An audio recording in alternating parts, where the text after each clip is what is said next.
နှလုံးသွင်းမှလေရှင်းပြီနော်ဂိုင်းတရားဓမ္မနှလုံးသွင်းမှမူဆိုတာကတော့ဖြင့်တရားဓမ္မတို့အလုံးထိုင်မှပဲနှလုံးသွင်းမှလားအလုံးမထိုင်မဲနဲ့သာယသမီးရှိခွေကြားထဲမှာတော့နှလုံးသွင်းမှမှုမလားဘူးအဲ့ဒါဖြင့်တရားဓမ္မတွေကပထမရှိဘူးဆိုတာအိမ်မှာလို့ကြောင်းမှာပဲလာလုပ်ကြပေါ့ဗျာခင်ဗျားတို့အကုန်လုပ်နေကြတာပဲသိပြီးသားတွေပဲဒီဥစ္စာလေထွက်တာသိဝင်တာသိပြီးသမာဓိတီအောင်နေလေး15မိနစ်နဲ့ဆက်တော့လုပ်ကြည့်လိုက်နော်မဟုတ်သေးတဲ့ပုဂ္ဂိုလ်တို့ပြောတာပါမလုပ်ပြီးသားဖြစ်ဖြစ်စတွေ့တဲ့ပုဂ္ဂိုလ်မျိုးဒါကစနေဖို့မလိုပါဘူးမလုပ်သေးတဲ့ပုဂ္ဂိုလ်ကြတော့ထိုင်ပြီးကြတာလေထွက်လာတယ်ဒီနားမှာတိုက်သွားတာလေဆော့ပြန်ပြီးလို့သိလိုက်ပြီးတာပဲဝင်လာပြန်လဲဝင်ပြီးလို့သိလိုက်ဒီလိုကြီးထွက်တိုင်းသိဝင်တိုင်းသိထွက်တိုင်းသိဝင်တိုင်းသိဆိုတော့စိတ်ဟာသမာဓိဟာဘယ်မှမပြေးတော့သတိတည်းသိနေတာဒါပြင်ဒီစိတ်ကိုနိုင်ပြီလို့ဆိုလို့ရှိရင်ဖြင့်သူကတိုင်းတောင်ပြေးမြောက်ပြေးတယ်အခုပြေးသေးရဲ့ထွက်တော့ခြေတိုင်းမှာသတိလေးကိုကျိုးနေခြေထပ်ပြီဒီစိတ်ကိုဝိနည်းစိတ်ကိုခြေထပ်ပြီအဲ့ဒါသူနဲ့သမာဓိနဲ့တွဲမနေဘူးလားတွဲနေတဲ့အခါကျတော့မှအဲ့လိုတီးပြီးနေတဲ့အခါကျတော့မှခန္ဓာတော်လေးတီးပေါ်ရပြီဆိုလို့ရှိရင်သူအသာလေးထားပြီးဒီမြဲတမ်းရှိချိန်မြဲတမ်းရှိသိနေတာပေါ့သိရနေပြီးတော့မှခန္ဓာကိုယ်ထဲမှာဥလာလားအေးလာသလားလှုပ်လာသလားရွလာသလားသူတို့ကြကြပါပေါ်သလုံးဆိုတာကိုခင်ဗျားတို့သမာဓိတီးလာတော့ခန္ဓာကိုယ်ကပြောလိုက်သဘောကျဘယ်ကပြောမှခန္ဓာကိုယ်ပြောလိုက်ရတယ်နားတယ်ကြိုက်တယ်ကျင်းတယ်ညောင်းတယ်ဒီလိုနဲ့ပြောလိုက်ဥတယ်အေးတယ်လှုပ်တယ်ငြိမ့်တယ်ဒါလည်းပြောရင်ပြောလိုက်သမာဓိရှိတော့ဘယ်ဟာကပြောမသိဘူးသမာဓိမရှိသေးတဲ့ပုဂ္ဂိုလ်ကြတော့ဘယ်ဟာကပြောလောကီဥမာနဲ့ဘုန်းကြီးနည်းနည်းလေးရှင်းပြရင်ခင်ဗျားလေးရှင်းပါညလူကြီးတိတ်နေတဲ့အချိန်ကျတော့ဟိုဒီတိုက်တော်တော်မြတ်ပါ78ပဲလို့မြတ်အဲ့ဒီဘောကနေပြီးဒီကလာအိမ်မြောင်ငယ်လေးကြရတာအောက်မှာဘယ်မှမရှိတဲ့အချိန်မှာကြားနိုင်မကြားနိုင်ဘူးအခုလိုလူများတဲ့အချိန်ကျတော့အိမ်မြောင်ကြလို့သိပါဘူးဘာလို့ဟိုဆက်တန်ကလည်းရှုပ်မင်းလေးလူတန်လေးလည်းရှုပ်ဘာဖြစ်လို့လဲဆိုမငြိမ်မစင်ရင်တော့တော်ကြားတယ်ပြင်းထန်တဲ့အစွမ်းတော့ကြားရလားထုံနည်းတွေပဲတဲ့စိတ်လေးငြိမ်ပြီးခိုင်းတဲ့နေရာမှာဒီနေရာသမာဓိလေးတည်ပြီးဒီနေရာဘယ်မှမပြေဘူးဆိုတဲ့အချိန်ကျတော့ခန္ဓာကိုယ်တွေကဘောလှုပ်လာလဲသိတာပဲဒီကပူလာလဲသိတာပဲအေးလာလဲသိတာပဲဟုတ်လားရလာလဲသိတာပဲနာလာလဲသိတာပဲကောင်းလာလဲသိတာပဲရှင်းမလားရှင်းပါအဲ့ဒီလိုသိလာလို့ရှင်းပြန်သမာဓိအားကြီးတဲ့ပုဂ္ဂိုလ်ကျတော့ဒီခန္ဓာကိုယ်ကပြောတာပူပြီးအကုန်မသိဘူးလားသိပါအဲ့ဒီလိုသိလာတာဒီခန္ဓာ၏ပင်ကိုယ်သဘောလား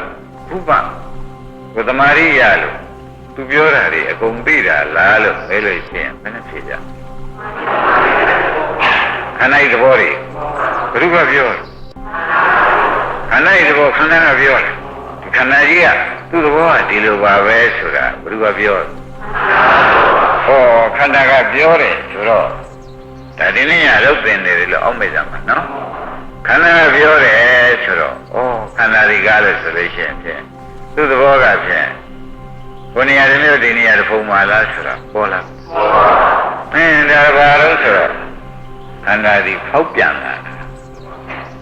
အရင်သမာဓိရှိတော့သမာဓိမရှိခင်တုန်းကတော့စိတ်မတည်တုန်းကတော့ဖောက်ပြန်နေ냐ဆိုလို့ဘယ်မှမသိဘူးသိရဲ့သူ့လိုသမာဓိလေးတဏှာနဲ့မနဲ့ဆက်ဖမ်းပြီးတော့မှ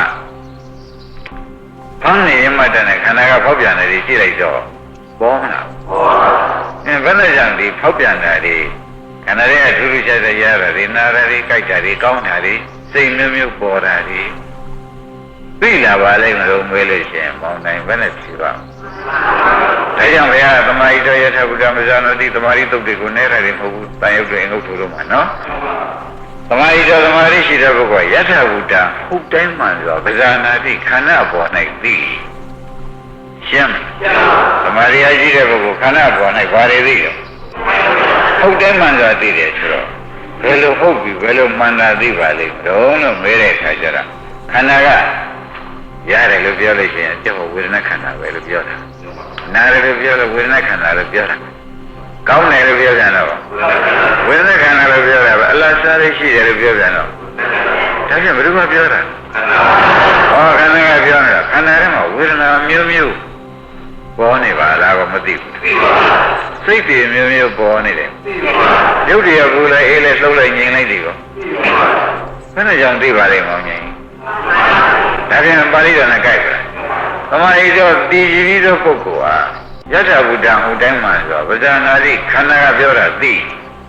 မသိသေးဘူးသိပါအဲ့ဒါအိမ်ရောက်စမ်းကြည့်ပါအိမ်ရောက်စမ်းကြည့်ကြပါဒကာဓမ္မတွေနော်စမ်းကြည့်တဲ့အခါကျတော့ဩခန္ဓာဒီလိုပြောနေပါလားဟိုကရဒီကနာဟိုကကြိုက်တရားကြိုက်ဟိုစိတ်ကလေးတွေပြီးတော့ပေါ်လာတယ်ဟိုရုပ်တွေကဘူးလိုက်အေးလိုက်ဟိုတုံးလိုက်လှုပ်လိုက်အပိန်လိုက်ဖောင်းလိုက်မျိုးမျိုးဖို့သူခန္ဓာပြောနေပြောပဲအဲ့ဒါဘယ်လိုပြောတာလဲဒကာဓမ္မခန္ဓာပြောတာဆိုတော့သိကြပါလားခန္ဓာကပြောတာကသိကြတော့ဟိုဘုန်းကြီးဒကာဓမ္မတွေကဩဒီဥစ္စာခန္ဓာဆိုတဲ့ငကောကတို့ဘုရားကဟောတာတော့ဖောက်ပြန်ပြည့်စည်တာကိုဟောတယ်ခန္ဓာဆိုတော့ဖောက်ပြန်ပြည့်စည်တယ်ခန္ဓာဆိုတာအဲ့တော့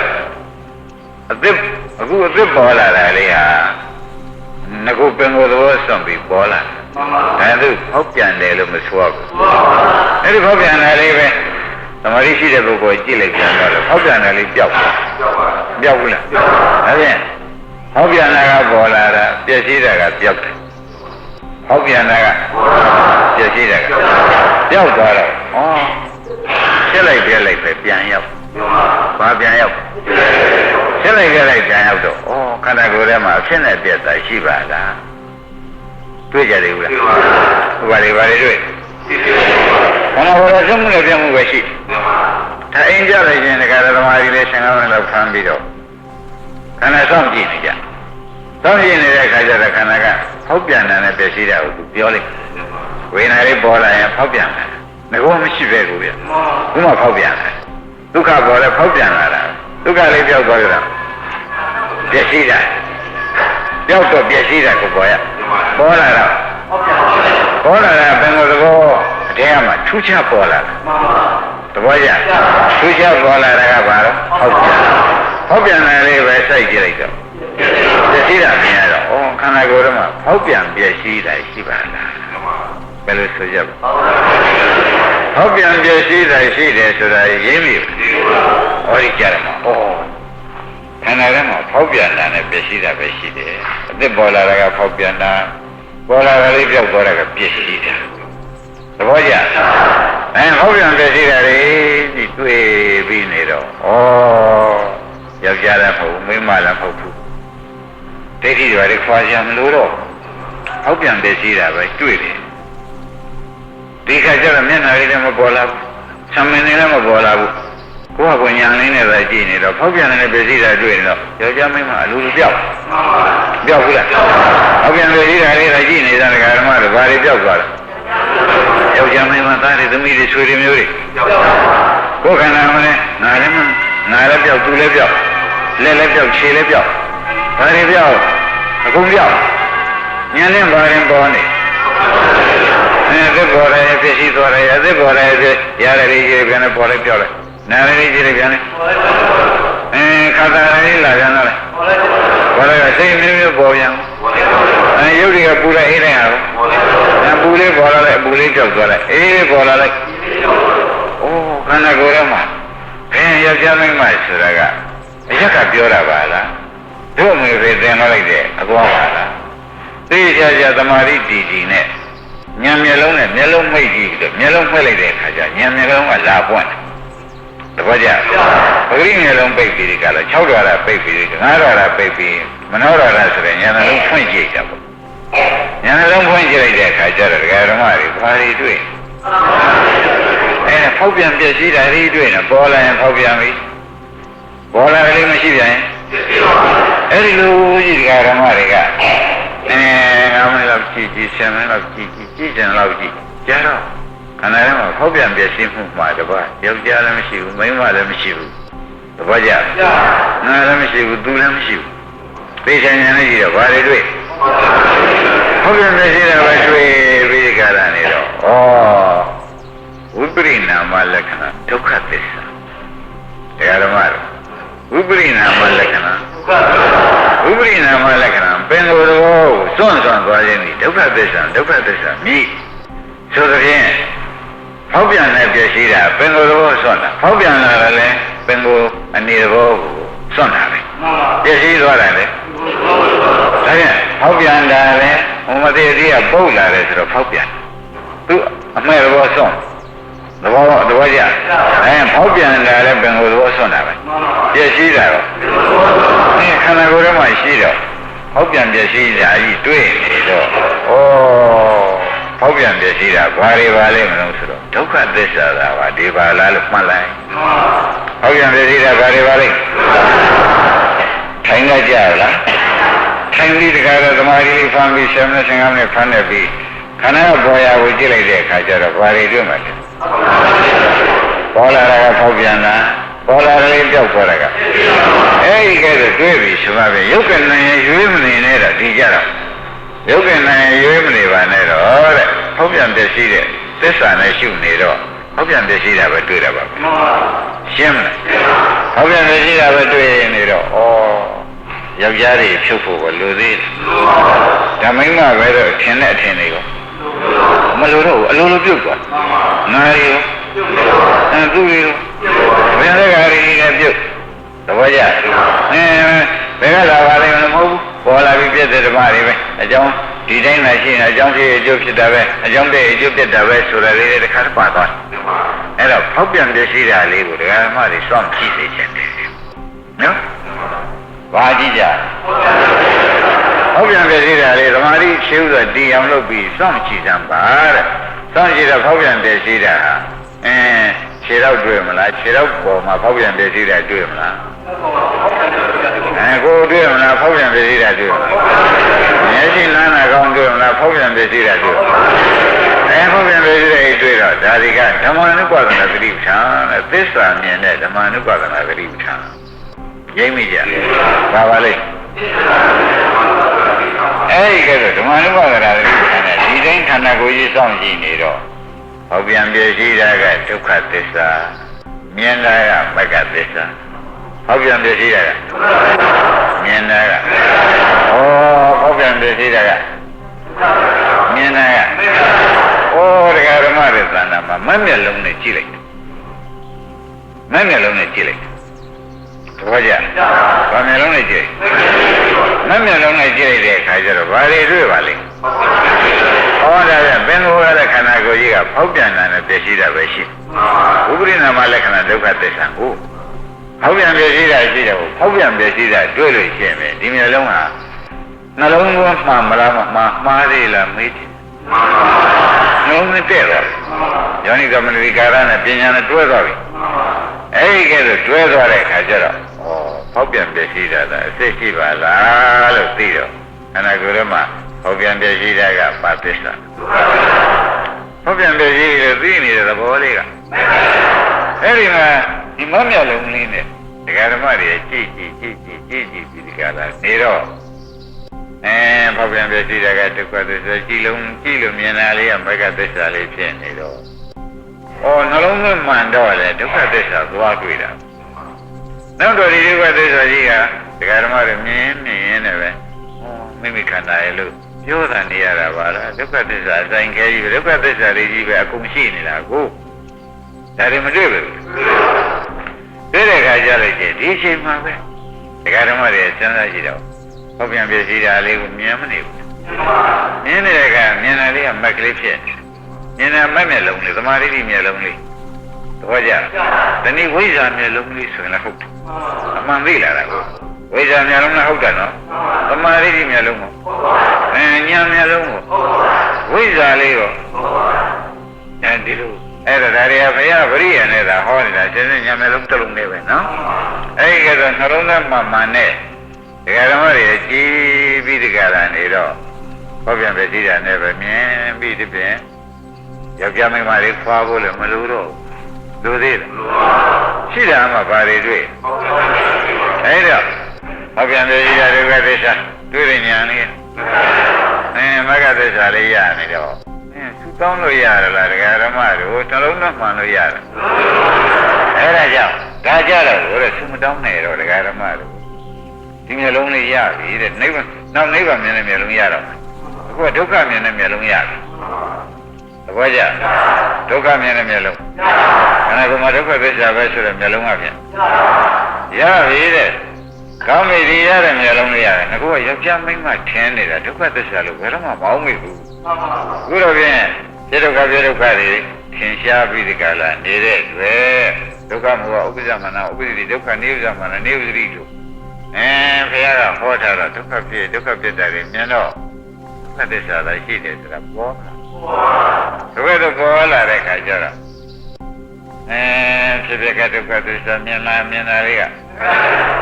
စောင့်ကြည့်တော့ဒီတိုင်းမြင်မရဘူးလားသမာဓိရပြီးကြည့်လိုက်တဲ့အခါကျတော့သူတော်သွားကြည့်နေရတာလားတဲ့ကောမိမိထင်နေတာကြည့်ရတာအခုမိမိလားဒုက္ခသစ္စာဟောမိမိနဲ့ဒုက္ခသစ္စာကိုကွဲသွားကွာလေပဲနော်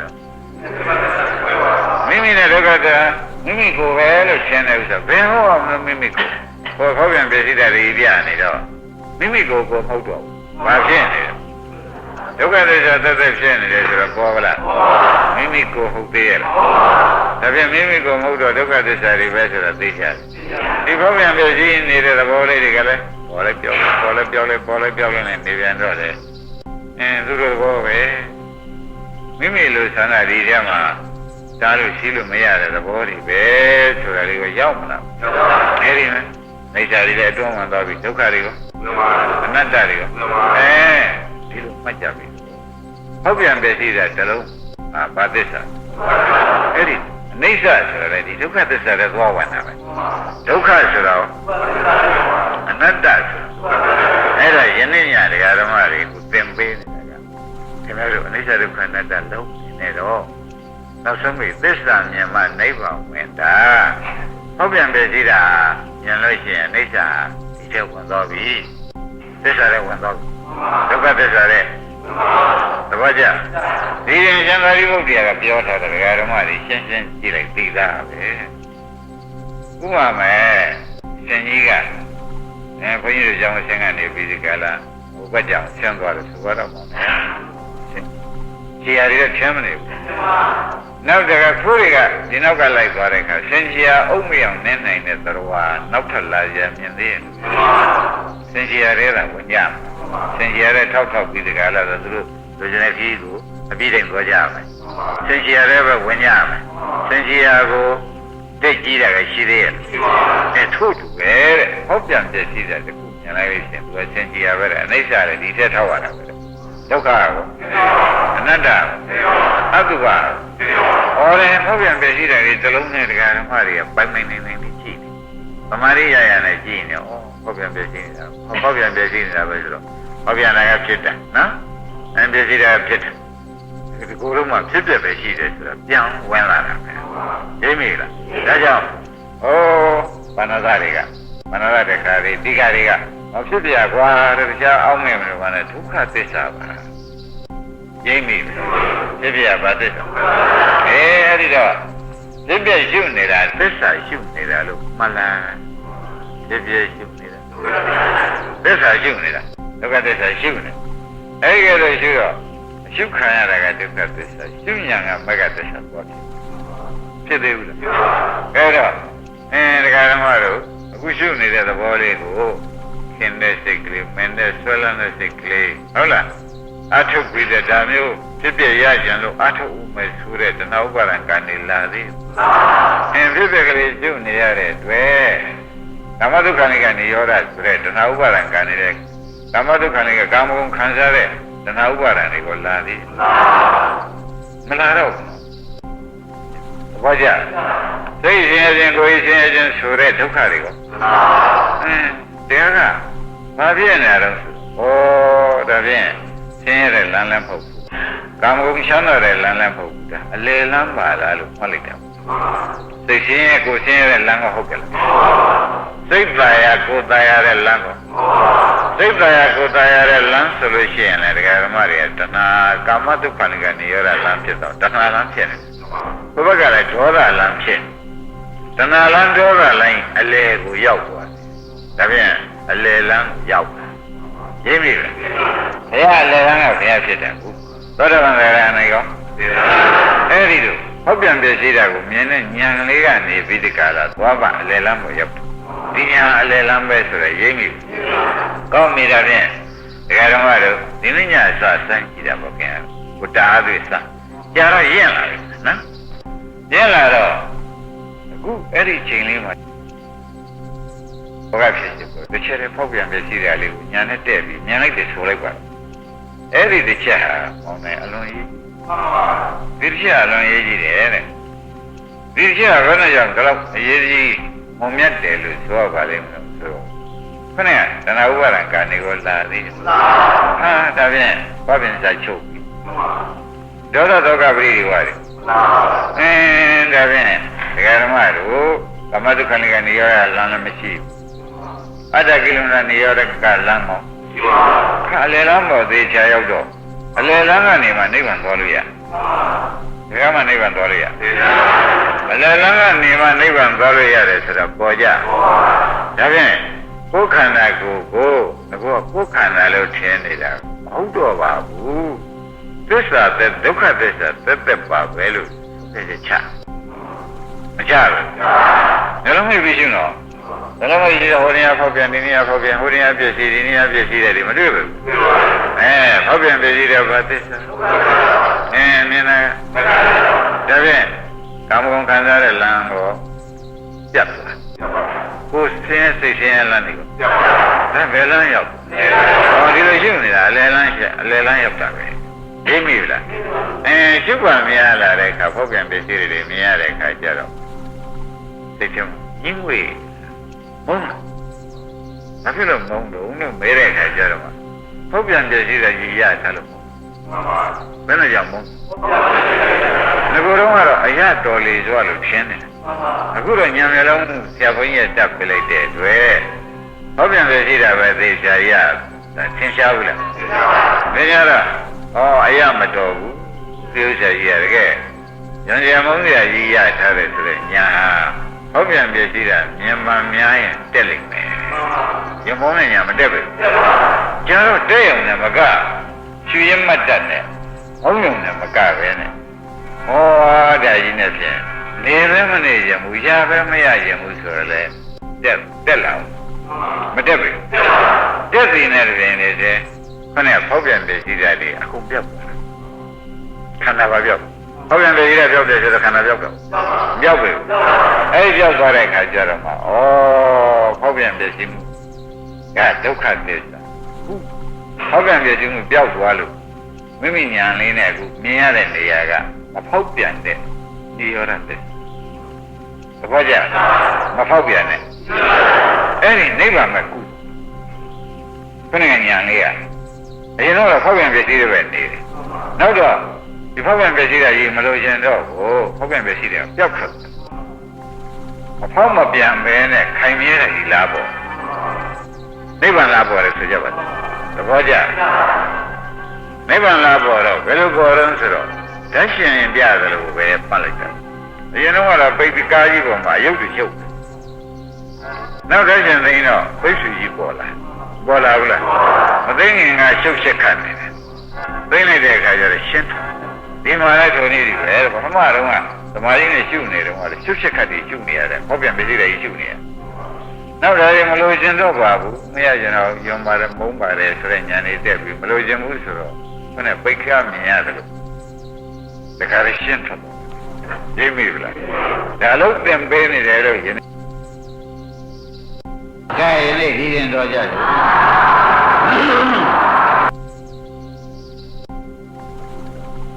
ကျန်တဲ့ပုဂ္ဂိုလ်ရာဟောတာကာယနိမန်သမဂတသရိဇာနာတပုဏ္ဏဘုံကာယေဘာဝံဝိရိသောအနာဒုက္ခသန္တံသရိတ္တိဒီကရောဟောတာတော့ဓမ္မတွေဘုရားရှိခိုးမှာဖြစ်စေကိုယ်ဟိရာထဲမှာဖြစ်စေ ထိုင်ပြီးတဲ့အခါမိမပြန်သူတို့ယောက်ျားတွေဓမ္မင်ခွဲပြီးတဲ့အခါထိုင်နေလို့ထိုင်အိတ်ကျန်တဲ့အိတ်ဒိဋ္ဌာမရှိပါဘူးတဲ့သို့တော့အသက်မှန်မှန်ရှူပြီးတဲ့အခါလေလေထွက်လာတဲ့သိလို့လေလေဝင်လာတဲ့သိဒီလိုသိဒီကနေရာမှာပထမရှိဆိုတော့သက်တာသိဝင်တာသိပဲလုပ်နေတာဒီထဲမှာဘုရားကအောက်လိုလာလို့ရှိရင်သက်တာသိဝင်တာသိထုတ်လိုက်ပါသက်တာသိဝင်တာသိထုတ်ပြပါတော့သတိပြလိုက်သက်တာသိဝင်တာသိထုတ်ပြီးအောက်တဲ့နေရာလေးကိုညာကလဲလိုက်ဩော်ဒါဖောက်ပြန်လာတာပါလားဖောက်ပြန်လာတာငါကမအောင်ဘူးခုမှဒီနေရာလေးကအောက်လာတယ်အဲ့ဒီဖောက်ပြန်တဲ့နေရာလေးကြည့်လိုက်ပြီဓမ္မပြန်ဖောက်ပြန်လာလေးကပြည့်စည်သွားသတ္တဝိဝန္ဒာလေးလုံးနေတော့တဏှာကဘာဖြစ်လာတော့အောက်တဲ့ခါကျသတ္တဝိဝန္ဒာလေးထုတ်လိုက်ပါအောက်တဲ့နေရာလေးညံတဲ့ပါဒီလိုကအောက်ရင်ဒီလိုပေါင်းအောင်ရင်ပေါင်းခါအောင်ရင်အောက်နောက်ကျောကအောင်လို့ရှင်လည်းအောင်းတဲ့နေရာလေးညံခဲ့ပါအဲ့ဒါလေးကဘာလေးမလဲဆိုတော့သင်္ကိုယ်ဘောမှာဖောက်ပြန်လာတာအဲ့ဒီဖောက်ပြန်တဲ့နေရာလေးကိုရာဇေကကျဥဒ္ဒဘုရားကညံတဲ့လိုက်ပြီးဒီမှာပြင်ညံပေါ်နေတဲ့အတွက်သတ္တဝါသာနာမှာအောင်းတဲ့စိတ်ကလေးကထုတ်သွားပြီးညံစိတ်ကလေးကပေါ်ညံစိတ်ကလေးပေါ်နေတော့အောင်းတာလေးကဟောက်ပြန်ပြီးဒီကရာပျက်စီးသွားတာတွေ့ပါလေဟောက်ပြန်ပျက်စီးသွားတာကိုတွေ့ပါလိမ့်မယ်ဒီကဲဟောက်ပြန်ပျက်စီးသွားတာတွေတွေ့တဲ့အခါကျတော့ဒီသာနာကိုကြီးစိုက်ကြည့်နေလို့ဟောက်ပြန်ပျက်စီးတာတွေ့တာလို့မှတ်လိုက်နော်အဲ့တော့ဟောက်ပြန်ပျက်စီးတာကအနိစ္စဒုက္ခသစ္စာအနိစ္စဆိုတာဟုတ်တာဒုက္ခသစ္စာဆိုရင်ဟုတ်ပါဘူးဩဒါကဒုက္ခသစ္စာဟောက်ပြန်ပြည့်စည်ပြီလို့သိနေရတဲ့ကလောကီမက္ခသစ္စာဒါဒီနေရာကအောင်းလာတွေကကြောက်သွားပြီဘုန်းကြီးကအောင်းလာပေါ်လာတယ်ဘုစိတ်ကလေးစားခြင်းတဲ့စိတ်ကလေးပေါ်လာတယ်အဲ့ဒါလေးကိုလည်းစားခြင်းတဲ့စိတ်ကလေးကိုလည်းရှိမရှိကြည့်ပြပါကြည့်ရတဲ့အခါကျတော့ရှင်ကြည့်တဲ့ဉာဏ်ပေါ်လာလို့ရှင်ပြန်သတ္တဝါသံဃာနှစ်သိမပေါ်ကောင်းတဲ့အတွက်စားရင်တဲ့စိတ်ကလေးကကျွဲကတိတ်တို့ဖြစ်ပြီးပြတ်သွားတယ်။သူလည်းကမှဟောပြန်ပြီးလာတာအခုပဲပြည့်စည်သွားတယ်။အဲ့ဒါဟောပြန်ပြည့်စည်တာဘာသစ္စာခေါ်ကြ။ဒုက္ခသစ္စာကိုဘုန်းကြီးတို့ဓမ္မတွေကသိလိုက်တော့အသိခံရတာကဒုက္ခသစ္စာအသိဉာဏ်ကမဂ္ဂသစ္စာလို့ဟောနေကြ။ဒီလိုဒီကံတွေကလဲလိုက်ပြီးဒီကလာနေတော့အသိခန္ဓာကဒုက္ခသစ္စာအသိဉာဏ်ကမဂ္ဂသစ္စာဆိုတော့ခန္ဓာကိုယ်ထဲမှာဒုက္ခသစ္စာရဲ့သိနေတဲ့မဂ္ဂသစ္စာရဲ့ဤသစ္စာနှစ်ခုတိုင်းရှိပြီးကြတာနေတော့သမုဒိယသစ္စာဆိုတဲ့လောဘကချုပ်ငြိမ်းရုပ်သိမ်းပြီးကြတာနေတော့ဒီလောဘချုပ်ငြိမ်းနေတော့လောဘတဏှာချုပ်တော့တဏှာချုပ်တော့ဥပါဒံချုပ်ဥပါဒံချုပ်တော့ကံချုပ်တယ်ကံချုပ်တော့အလာကဘုရားလာရံဖြစ်တဲ့ပြိတ္တိနေမှုအိုမှုစေမှုတော့ဒါဘယ်နဲ့ကြောင့်ချုပ်ပါလိမ့်မလဲလို့ဒါကြရကတေတုလာဘုရားမဲလို့ရှိရင်ဟောက်ပြန်ပြည့်စည်တာမြင်နေတဲ့မက်ကချုပ်စေတာလို့မှတ်လိုက်ဟောက်ပြန်ပြည့်စည်တာသိတဲ့မက်ကချုပ်စေတာဆိုတာသိကြပါလားဒါနဲ့ဒီကနေ့ကိုကြီးကိုဥပဒနာရှိဆိုတာခန္ဓာကိုယ်စောင့်ကြည့်တဲ့အလုံးလို့မှတ်လိုက်တာဥပဒနာလို့ဆိုတာပါပဲဒါကြောင့်ဒါရမိမသမဂထအိမံကာယဒီခန္ဓာကိုယ်ကြီးကိုသမဂထစောင့်ကြည့်ပြီးသုံးသပ်သမ်းပါကွာကျန်တဲ့ပုဂ္ဂိုလ်ကမှားကြတယ်ခန္ဓာကိုယ်ကြီးစောင့်ကြည့်ပြီးသုံးသပ်သမ်းပါသင်္ကြန်သမ်းပါဆိုတော့ဒီတည်းမဲမလာဘူးကျက်စီသွားတာကဖြစ်ဖြစ်စောင့်ကြည့်တာကမဲ့ဆိုတာဓမ္မတွေစောင့်ကြည့်မှရတယ်လို့မှတ်သမ်း စောင့်မကြည့်ရင်မရဘူးရှားရင်တော့မရစောင့်ကြည့်ရင်တော့ရကြားရအပြေးတော့မလာပါဘူးတဲ့ဖမ်းတော့မြန်တယ်လို့ဝိလိနာပညာကစောင့်ဖမ်းကြပါလို့ပဲသိသိချာချာဟောတာဒါကြောင့်ဘုန်းကြီးတို့ဓမ္မတွေကအိမ်ရောက်လို့ရှိရင်ဘုန်းကြီးပြောတဲ့ဆိုရင်တော့လုံရှိတာအနာကိုစောင့်ကြည့်နေဘာလဲဆိုတော့မလို့ဆိုတော့ဒီမူလေးမှမှန်ရှင်းဆိုင်မူလေးမှမှန်ဆိုင်ဆက်ရရမှာဒုတိယလေးပေါ်လာလို့ရှိရင်ဩဒါဝိပရိနာမလက္ခဏာဒုက္ခသစ္စာပါလားလို့စောင့်ကြည့်တယ်ဒါပြန်ဝိပရိနာမလက္ခဏာဒုက္ခသစ္စာကဒုက္ခသစ္စာစောင့်ကြည့်တာတွေကသိရတဲ့သမုဒိယသစ္စာနောက်ခန္ဓာမလာတာကနိရောဓသစ္စာဆိုတော့ဩတို့သစ္စာလို့လုံးနေတာပါလားဆိုတာပေါ်မလားဩဒါဖြင့်ဝိပဿနာလို့ဆိုတော့အားလုံးတရားနာတဲ့ဓမ္မတွေစောင့်ကြည့်တဲ့အလုံးဝိပဿနာလို့ဆိုတော့ဘာပါလဲစောင့်ကြည့်တဲ့အလုံးလို့ဆိုတော့တပည့်တော်ကမလုပ်တတ်သေးပါဘူးခင်ဗျာဆိုရင်စောင့်မကြည့်လို့ကမှတ်ပြီစောင့်ကြည့်တော့ခန္ဓာကိုယ်ကြီးကဘုနေရာကပြတယ်ဒီနေရာကပြတယ်ဘုနေရာကပြတယ်ဒီနေရာကပြတယ်ပြတဲ့နေရာကိုပဲစောင့်ကြည့်နေတဲ့ခါကြလို့ရှိရင်ပြတာကဒုက္ခသစ္စာသိတာကမဂ္ဂသစ္စာသိတာကနောက်ခန္ဓာမနာကနိရောဓသစ္စာဆိုတော့ဩတို့ဒီသစ္စာလေးပါးလို့လုံးနေတာပါလားဆိုတာပေါ်လာရှင်းပါဒါကြွယ်လို့တော့လဲစောင့်ကြည့်ရတယ်မဟုတ်လားလိုက်ခိုင်းရင်မိပါအေးဒါကြောင့်ဘုန်းကြီးတို့ဓမ္မတွေစောင့်ကြည့်လို့ရှင်ခန္ဓာကိုယ်ကြီးကပင်ကိုယ်ကအနာခန္ဓာကိုယ်ကြီးကိုအနာရီပဲမပြဘူးအနာခန္ဓာကိုယ်ကြီးမို့အနာခန္ဓာတွေပြတယ်ဒီနာခန္ဓာတွေကပြလိုက်နဲ့ပြနေတော့ဩဒီဥစ္စာ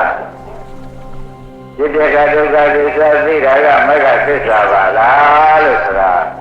အခုအချိန်မှညာထဲမှာပေါ်လာသို့တော်လည်းပေါ်လာတဲ့အခါကျတော့ရှင်းတယ်ကိလေသာဇာမညလို့ရှိရင်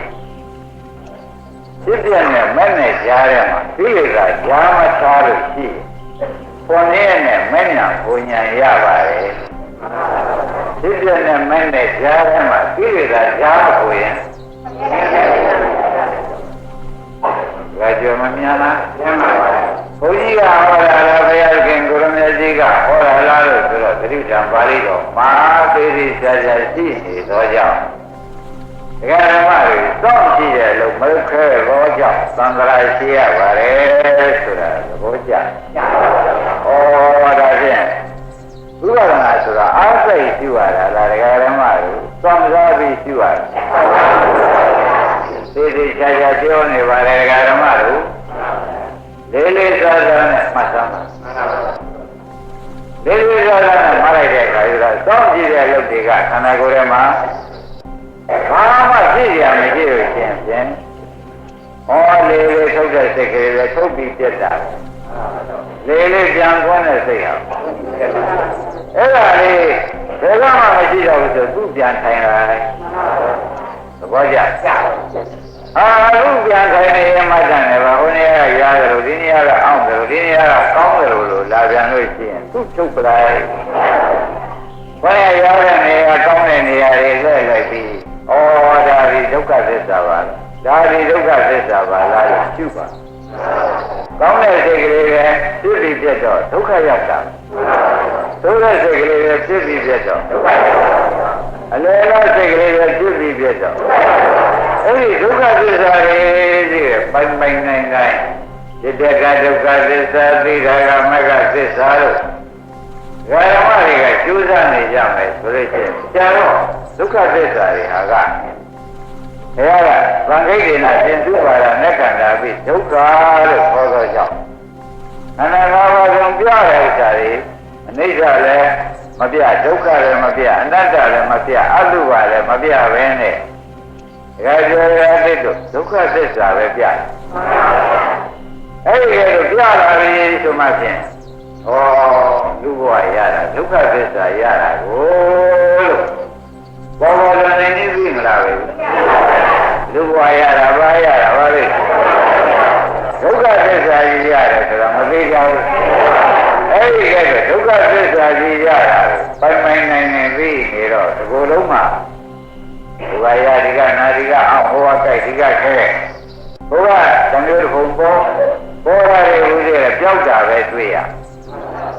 စောင့်ကြည့်တဲ့ပုဂ္ဂိုလ်မတွေ့ရဘူးဒါဖြင့်ဥပဒနာလို့ဆိုတာ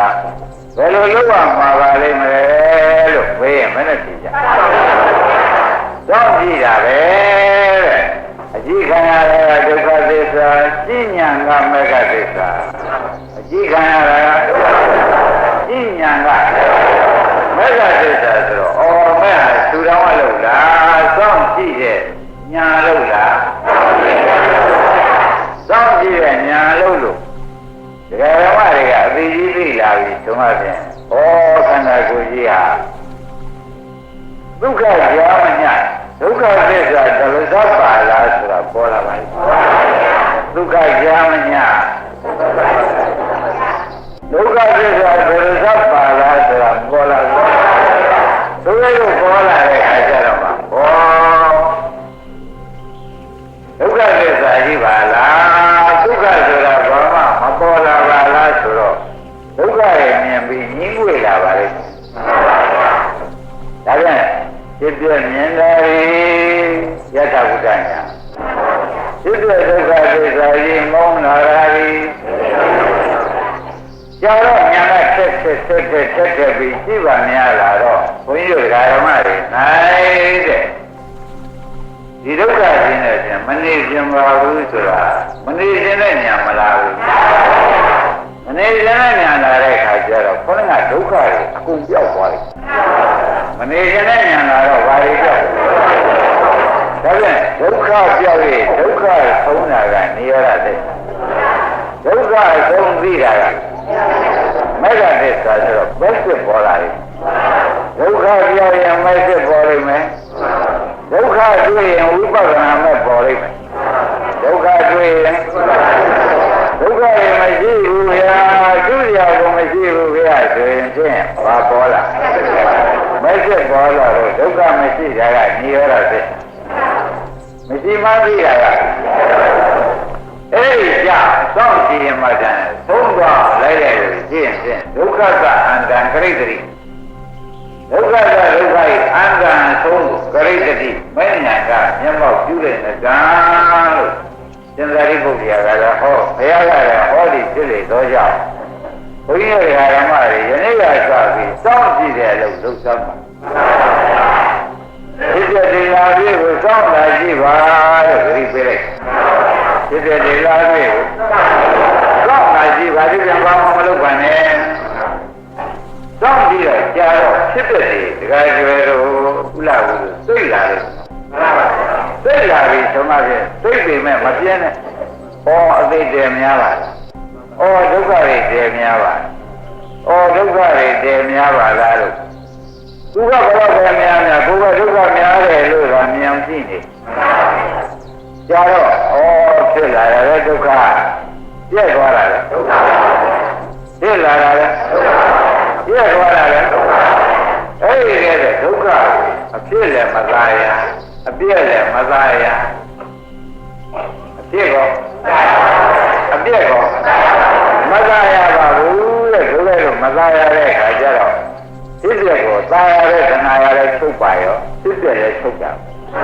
သာရတဲ့ဒိဋ္ဌိလည်းချုပ်ပါရော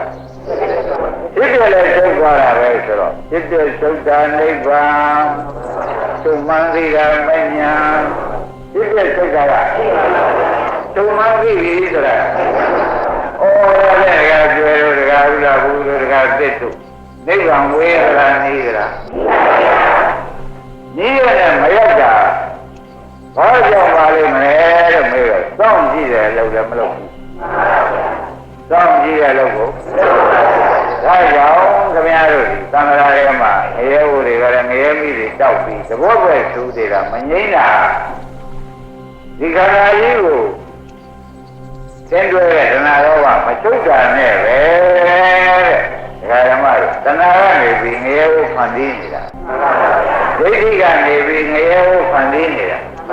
ဒါကြောင့်ခင်ဗျားတို့ကတော့တရားနာရဲ့ဒုက္ခကမချုပ်တော့ဘူးနောက်တဏှာကကျမ်းနေတယ်နောက်တဏှာကျမ်းနေတော့တဏှာကဘယ်ခန္ဓာလုံးရပါမလဲဆိုပြီးအချိုးရသူကရှင်းမှန်းနေအချိုးရရှင်းမှန်းပြီးကြတာနေတော့တဏှာကငရဲသွားတဲ့ခါတဏှာလည်းရှိတယ်သူပတိသွားတဲ့တဏှာလည်းရှိအဲ့ဒီကဲလို့တဏှာတွေကမျိုးမျိုးပုံပုံသူပတိရှင်းမှန်းလိုက်ငရဲဝတွေရှင်းမှန်းလိုက်ဆိုတာတဏှာမချုပ်လို့ဖြစ်ရတယ်ဒိဋ္ဌိမချုပ်လို့ဝိသိကိစ္စမချုပ်လို့အခုတော့ဒီဓမ္မတွေစောင့်ကြည့်ဖြစ်ပြနေရတာဘုရားညာဖြစ်ပြမောင်းရဲ့ဖြစ်ပြတယ်များရှင်ရမတန်တဲ့ဒီလိုကပြည့်လို့ခါမှာတော့ဘာမှမရှိဘူးလူချင်းတရားရခြင်းတရားဘာမှမရှိဘူးလို့ဒီကံဓာကိုသုံးပြချက်ချလို့ချင်းအဲ့ဒါဒုက္ခသစ္စာပိုင်းခြားသိတာပဲဒုက္ခကိုပိုင်းခြားသိလိုက်တဲ့အခါကျလို့ချင်းဒုက္ခတွေတကယ်ကျွယ်ဘာဖြစ်သွားဒုက္ခတွေသုံးဒုက္ခဆုံးတာပါဆိုကြမယ်သုံးပေါ်လို့သိတာကဩဒါဖြင့်ဘုန်းကြီးဓမ္မတွေနိဗ္ဗာန်ဒီကံဓာအဆုံးမရှိတယ်ဆိုတာယနေ့တတိယမှတ်ဖို့နိဗ္ဗာန်ရဲ့အထက်မှာရှိသလားအောက်မှာရှိသလားဘေးမှာရှိသလားလို့မေးရင်မနဲ့ဖြေကြခန္ဓာဆိုတာဖြစ်ဖြစ်ပဲအဲ့ဒီဖြစ်တဲ့အဆုံးမှာနိဗ္ဗာန်ရှိတယ်ဆိုတာယနေ့ကစပြီးဘုန်းကြီးဓမ္မတွေကြိုးစားလို့ရှင်းဖြင့်တဲ့အပယ်လေးပါးတွေတကားတယ်ဟုတ်ပါဘူးငရေမင်းကြီးငရေကိုသိမ့်ပါတယ်ဆိုတာကိုကိုညာကမညာကနေသိမ့်လိုက်တယ်လို့သုံးချက်ချက်တယ်ဘယ်သူကသိတာပါလဲဒါကျွေးရှင်းရှင်းပါဗျာသဘောပါလားဒါကအလို့စင်လေးခြေပိုင်းကပြတာပါဒီခန္ဓာကိုဓမ္မခန္ဓာ၅ပါးဘုရားကလောက်ရတယ်ဒီခန္ဓာ၅ပါးဘာလို့ဒီကံ၅ပါးကိုဓမ္မတွေဥပဒနာရှုလိုက်တဲ့အခါကျတော့ဓမ္မတို့ကဏ္ဍ၌တဲ့သနာဥပဒံတွေကသက်လာမလားဩဒါဖြင့်အသေးရှားတဲ့တရားကိုပတ်လိုက်တဲ့အတွက်သေလို့အသေးရှားတဲ့တရားကိုပတ်လိုက်တဲ့အတွက်ဒါဖြင့်ကြွေဒါကဲမဲ့လူယူမဲ့လူကမဲ့ခင်ပဲဘယ်နဲ့ဆုံးဖြတ်ရတာကဲမဲ့ယူမဲ့တရားမဲ့ခင်ပဲဒါဖြင့်ခင်ဗျားတို့จิตတို့မှာသေတော့သေရတဲ့အသေးလွတ်တော့မရှာတာဘူးလို့ဆိုပါလေတော့ဆိုရင်အခုတော့ပြန်မစိုးရင်မှနဲ့တော့ဆရာဘုန်းကြီးကဘုရားသခင်ကိုရမေကြီးမရှိသေးတော့သူကပြနေတယ်ဆိုသဖြင့်တဲ့အသေးရှိရင်အသေးရှာတာဒီမိုက်กว่าအသေးရှိရင်အသေးလွတ်ရရှာတဲ့ပုဂ္ဂိုလ်မှာလူလိမ္မာกว่าဆိုတော့မဲ့ခင်လို့လားရှင်းမလားမဲ့ခင်လို့လေတဏှာခိုင်းတဲ့တဏှာတွေပါသေးဥပါဒံပါသေးကံကိုဇာတိဇရာမရဏဒါဖြင့်ဓမ္မတို့တဏှာခိုင်းတဲ့အလုံးမလုပ်လို့ရှင်းဖြင့်အသေးရှာတဲ့အလုံးဖို့ဉာဏ်ခိုင်းတဲ့အလုံးလုပ်ပါဆိုတော့ဒါကြောင့်ဘုရားကသတောဘိက္ခွေဘိက္ခုဝိရိယသံသနာကတော့အယံဝမှာကံအနုတာဘိက္ခွေငါဤစေသာတိပြားလို့သတောမင်းတို့ခန္ဓာကိုယ်ပေါ်၌သတိရှိသည်ဖြစ်ဘိက္ခုသံဃာလေးကိုရှုကြတဲ့ပုဂ္ဂိုလ်ဒီဘုဘသံဃာကြီးသေမှာကြောက်လို့ရှိရင်ပေါ့ဗျာသံပဇာနောပညာနဲ့ဖြစ်တဲ့မြင်သည်ဖြစ်၍ဝိရိယငါမရှိပြီမဲ့နေကြပတိယပညာနဲ့ကြည့်ပြီးနေပါအဲ့ဒါအသေးရှာတဲ့အလုံးမဟုတ်ဘူးဟေးအသေးလွတ်တဲ့နိဗ္ဗာန်သွားတဲ့အလုံးဆိုတော့ဓမ္မတို့ဒီလိုဟာ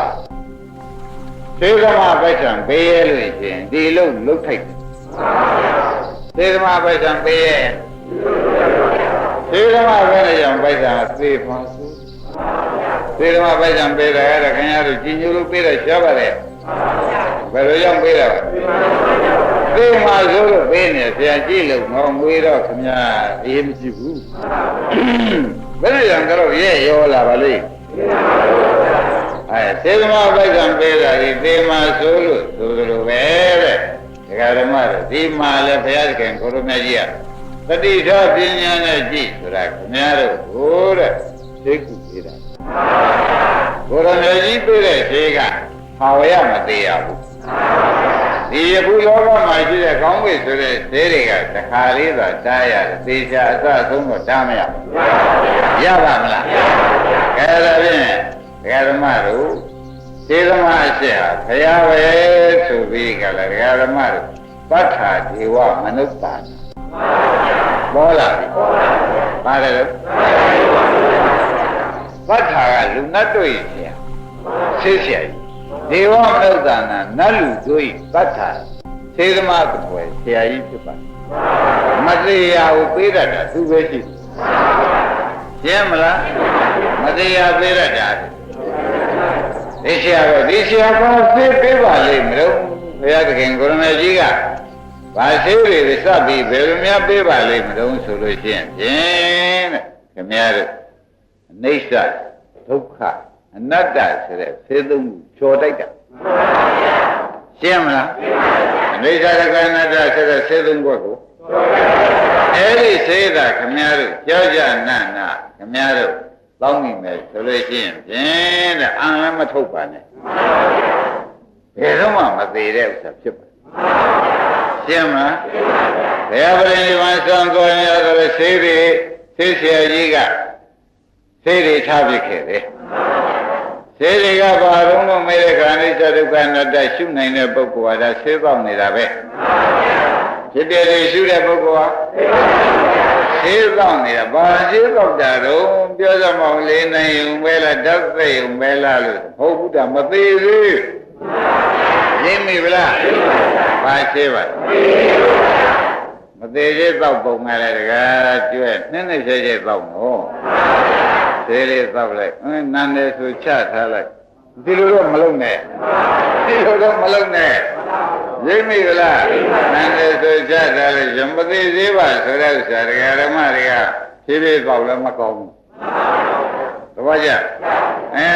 ခဏလေးတော့လိုက်ချထားလိုက်ရင်လည်းချထားရင်နေသေးခြင်းမဟုတ်လားလို့မေးပါလားမေးတယ်မလား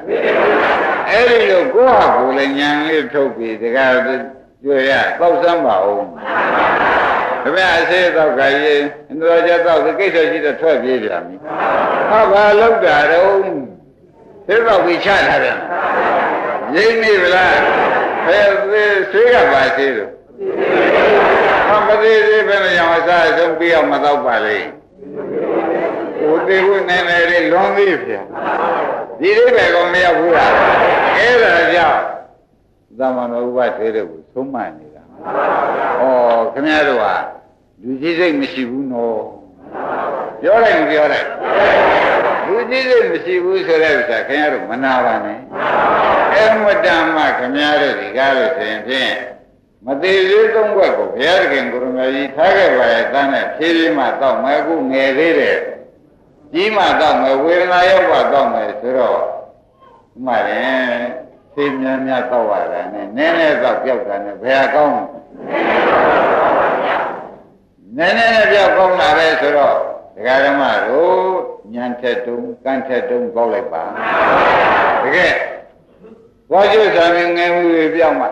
နည်းဥပဒနာလို့အောင်မယ်ဆိုတော့ယောဂကကျွန်းယောဂကကျွန်းတော့ယောဂကျွန်းတော့ဓမ္မဆေးကတချို့ကြတော့မမီလိုက်တောက်တော့တောက်ပါရဲ့တောက်တယ်တောင်များဆိုလဲဆေးကသူတတိကောင်မတောက်ရရတော့ရက်စံရက်ပတ်စံမတောက်ရရတော့ဒီကကျဲအသေးကစောကြောက်เสียမကောင်းဘူးအဲ့ဒါကြောင့်ခင်ဗျားတို့အပြီးတော့ပါဆိုတာကိုလည်းတိုက်တွန်းတယ်အပြီးတော့ဆိုတာရှားမဟုတ်ပါဘူးဒီကရမဒီခန္ဓာကိုယ်ကြီးထဲမှာရှိတယ်ခန္ဓာကိုယ်ကြီးထဲမှာဒကာရမတွေစိတ်ကိုရှုရမယ်ဆိုတာကိုသတိပေးတယ်မြင်စေသိပြီနော်ကြားစေစားစေဒကာရမမြင်စိတ်ကြားစိတ်စားစိတ်ဆိုတော့သိပြီနော်ရှုစိတ်ရှိစိတ်ကိုရှိတာပဲတဲ့နှာခေါင်းစိတ်ကလည်း ကဲတကယ်မှတော့နှကောင်းစိတ်ပြီးတော့လျှာစိတ်ကောမရှိဘူးကိုယ်စိတ်ကောကိုယ်စိတ်ဆိုတာတကယ်ဓမ္မတို့ဘာမှတန်တရားမရှိနဲ့ကိုယ်ပေါ်မှာပေါ်နေတာတွေကကိုယ်စိတ်ပါကိုယ်ပေါ်မှာပေါ်ခြင်းနဲ့နေရာပေါ့ရတယ်ဘယ်ရရအဲ့ဒါရတဲ့နေရာကိုယ်စိတ်ပေါ်တာနိုင်ရောကိုယ်ပေါ်မှာဟိုနေရာလေးထိဒီနေရာမေးလေးထိလို့ကြိုက်တဲ့သဘောလေးပေါ်ရင်ဟောဒါပြန်ကိုယ်စိတ်ဆိုတာဒကာဓမ္မတို့မှတ်ထားဆံပြားမှာမပေါ်ဘူးအရေးကြောက်ပေါ်မှာမပေါ်ဘူးခြေသီးပြလက်သီးပြမှာမပေါ်ဘူးကြံတဲ့နေရာအကုန်ပေါ်တယ်ဆံပြားခြေပြားလက်သီးပြအရေးကြောက်ကိုခြံလိုက်ကြံတဲ့နေရာကိုယ်စိတ်ပေါ်တာကြီးလို့မှားအဲ့တော့ပေါ်နိုင်တဲ့နေရာပြခြင်းဘယ်နေရာပေါ်လိုက်ပြီးဖြစ်ဖြစ်ရှုဘယ်နေရာပေါ်ဖြစ်ဖြစ်ရှုရမှာပဲဒါစိတ်တ ानु ပါဒနာကိုဗျရှင်းပြီနော်မြင်စိတ်ပေါ်ရင်မျက်လုံးနဲ့ရှုကြားစိတ်ပေါ်ရင်နာစိတ်ပေါ်ရင်စားစိတ်ပေါ်ရင်လေယာအလဲမှရှုသဘောကျရာစိတ်ရာစိတ်ကတော့ဖြင့်ဒီကိုယ်လုံးမှာပေါ်နိုင်တဲ့အတွက်ရတဲ့နေရာနာတဲ့နေရာပဲကွက်ရှုသဘောပါဒီကိုယ်လုံးမှာတော့ဒုက္ခတခါတခါတလေဒီကိုယ်လုံးမှာပဲနေကောင်းပြီးချမ်းသာပြီးဒီကလာနေလိုက်တော့လေးလေးကတိုက်နေလေးကနေဥစားလေးကလုံးအဲ့ဒီလိုပေါ်တော့ကိုယ်ပေါ်မှာဖြတ်နဲ့တခါပဲဒကာဓမ္မတွေသဘောကျတဲ့ကိုယ်စိတ်ကလေးတွေပေါ်အဲ့ဒါဘာလို့ဒါလည်းပြည့်ရှိတော့မှာပဲဆိုတော့သိကြလားကိုယ်ပေါ်မှာကြတော့ဒုက္ခလို့မှန်လားဝန်းထဲမှာကြတယ်ဒကာဓမ္မတွေဒါအလုံးပင်နေတယ်တော့ကြပါရှိအောင်မသိဘူးပြောမနေနဲ့ဟုတ်ဝန်းထဲကြတဲ့ခါကြတယ်ခါတွေကြတော့ဒကာဓမ္မတွေလောဘစိတ်ကြီးပေါ့ဘာလို့ကြပေါ်တဲ့လောဘဖြစ်ဖြစ်ပေါ်တဲ့လောဘဆိုတာဝန်းထဲဟာရရောက်စုကိုနှလုံးသွေးပေါ်မှာပေါ်တာအဲ့ဒီပေါ်တဲ့နေရာကိုနောက်ကဗာလိုက်ရဖြစ်ဖြစ်ရှိတဲ့ညာလိုက်ပါတခါတည်းဒေါသစိတ်ကလေးရတယ်ဒကာဓမ္မတွေသဏ္ဍာန်ပေါ်လာပြန်တယ်မဟုတ်လား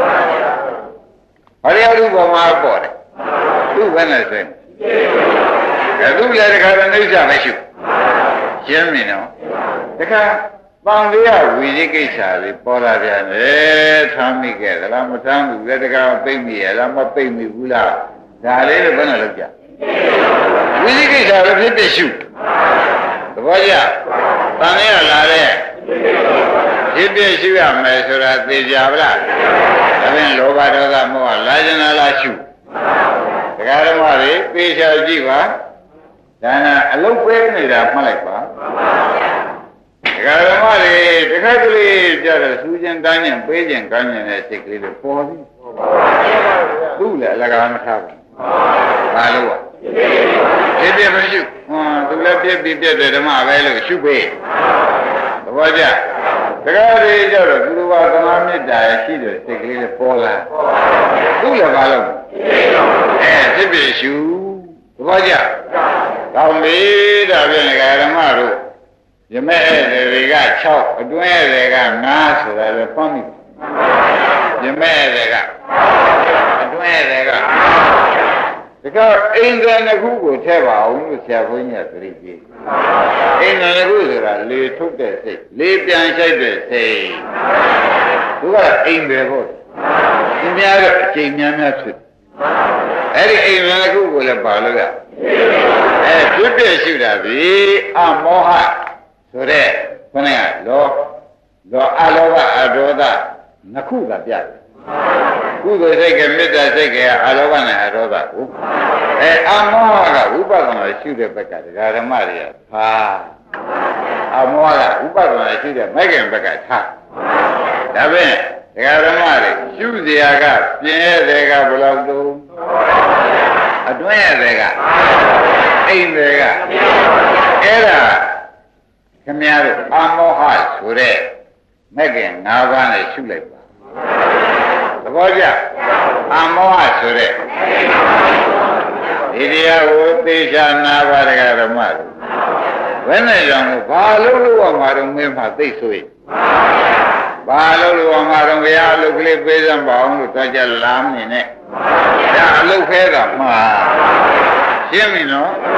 ကောင်းပြီဒါဆိုဒီလိုရှုတော့ဒကာဓမ္မတို့အခုပြင်းတဲ့ကြောက်တွင်းတဲ့ငါပေါင်းတဲ့အခါဆက်ပြမနေအိမ်နဲ့နှစ်ခုနဲ့ပေါင်းလိုက်တယ်ဒီဆက်သုံးကိုပုထုဇဉ်မှာဒီဆက်သုံးပဲပေါ့ဒီဆက်သုံးပေါ်တာကိုဆက်သုံးမျိုးလုံးဟာဒကာဓမ္မတို့တခုပေါ်နေဆက်နဲ့မပေါ်ဘူးတခုပေါ်နေတခုပေါ်ရဲ့ဆက်နဲ့မပေါ်တခုပေါ်ရဲ့ဆက်နဲ့မပေါ်ဆိုတော့အဲ့ဒီပေါ်တဲ့တခုကိုကျွတ်တို့ကဖြစ်ပြမိအောင်ရှုရပေါ်တဲ့တခုကိုမရှိဘူးသိအောင်ရှုရဖြစ်မိပြမှမိမယ်မရှိဘူးသိအောင်ဖြစ်ပေါ်တဲ့တခုကိုမရှိဘူးလို့သိအောင်ရှုပေါ်လာလေးမရှိဘူးမရှိဘူးမရှိဘူးလို့သိနေလို့ရှိရင်မရှိတာအိဋ္ဌာသိတာမဲ့ကမရှိတာသိတာကဩဒါဖြင့်ဒီလိုဆိုလို့ရှိရင်ဖြင့်ဒကာဓမ္မတို့စိတ်တ ानु ပဒနာဖြစ်ပြီ